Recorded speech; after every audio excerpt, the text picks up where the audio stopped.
Halo, perkenalkan nama saya Prilly Jessica Sulingga. Saya dari kelas AB5C. Di sini saya akan menjelaskan secara singkat tentang public relation. PR adalah semua bentuk komunikasi baik verbal maupun non-verbal yang terencana ataupun terorganisir yang diarahkan kepada publiknya. Publik dari PR sendiri terbagi menjadi dua, yaitu publik internal dan publik eksternal. Publik internal adalah orang-orang yang berada di dalam perusahaan dan publik eksternal adalah orang-orang yang berada di luar perusahaan namun tetap mampu mempengaruhi keberhasilan suatu perusahaan. PR sendiri berlandaskan saling pengertian. Berbicara tentang sejarah public relation, aplikasi PR ternyata telah dimulai sejak berabad-abad tahun yang lalu. Namun akhirnya beberapa ahli melakukan penelusuran tentang kapan pastinya PR modern dimulai. Frank Jeffkins pada tahun 1992 mengatakan bahwa saat ditunjuknya seseorang menjadi juru bicara di Departemen Keuangan Kerajaan Inggris pada tahun 1809 merupakan awal mula lahirnya PR modern. Pada tahun 1906 terjadi sebuah pemogokan massal buruh di industri pertambangan Amerika Serikat yang tuntutannya adalah kenaikan gaji. Akibat dari pemogokan tersebut, industri batubara terancam lumpuh total. Pada saat puncak krisis tersebut berlangsung, Evelyn Darley yang merupakan seorang jurnalis mengajukan manajemen PR sebagai salah satu solusi untuk mengatasi krisis tersebut. Dari ide itulah kemudian Evelyn ditunjuk sebagai tokoh pertama PR.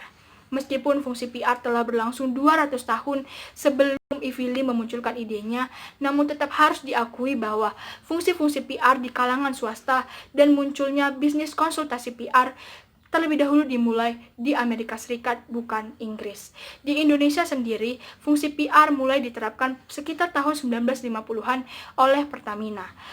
Pada tahun 1954, PR diterapkan di jajaran kepolisian dengan istilah hubungan masyarakat. Dan pada dekade 1970-an, peranan humas mulai diterapkan di pemerintahan dan swasta.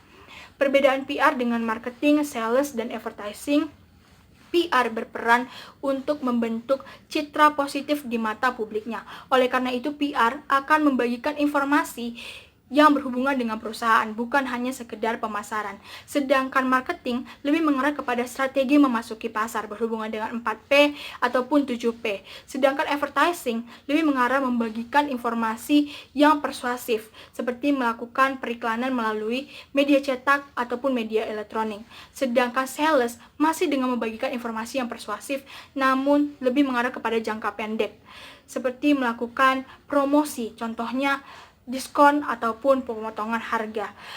Fungsi dari PR sendiri menurut Edward L. Bernays ada 3. Yang pertama, memberikan penerangan kepada publik. Yang kedua, melakukan persuasi. Yang ketiga, mengintegrasikan ataupun menyelaraskan sikap dan perbuatan publik dengan perusahaan ataupun organisasi yang diwakilinya. Sedangkan menurut Kultip and Center and Canfield, fungsi dari manajemen yang pertama, menunjang aktivitas manajemen perusahaan. Yang kedua, mengidentifikasi segala sesuatu baik tanggapan ataupun opini publik terhadap organisasi. Yang ketiga, membina hubungan yang harmonis dengan publik. Yang keempat, melayani publik dan memberikan sumbang saran kepada pimpinan agar tujuan organisasi tercapai. Dan yang terakhir, menciptakan komunikasi dua arah dan timbal balik dan mengatur arus informasi antar organisasi dengan publiknya. Sedangkan peran dari PR sendiri menurut Dizer and Bourne ada 4, yaitu sebagai fasilitator komunikasi, yang kedua sebagai fasilitator pemecah masalah, yang ketiga sebagai teknisi komunikasi, dan yang terakhir sebagai penasehat ahli.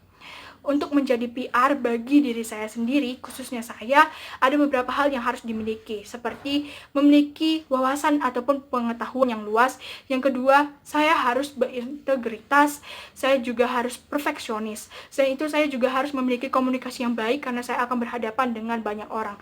Selain itu juga, saya harus menjadi seseorang yang kreatif dan inovatif agar citra positif muncul pada diri saya. Demikian penjelasan saya tentang public relation. Terima kasih telah menonton.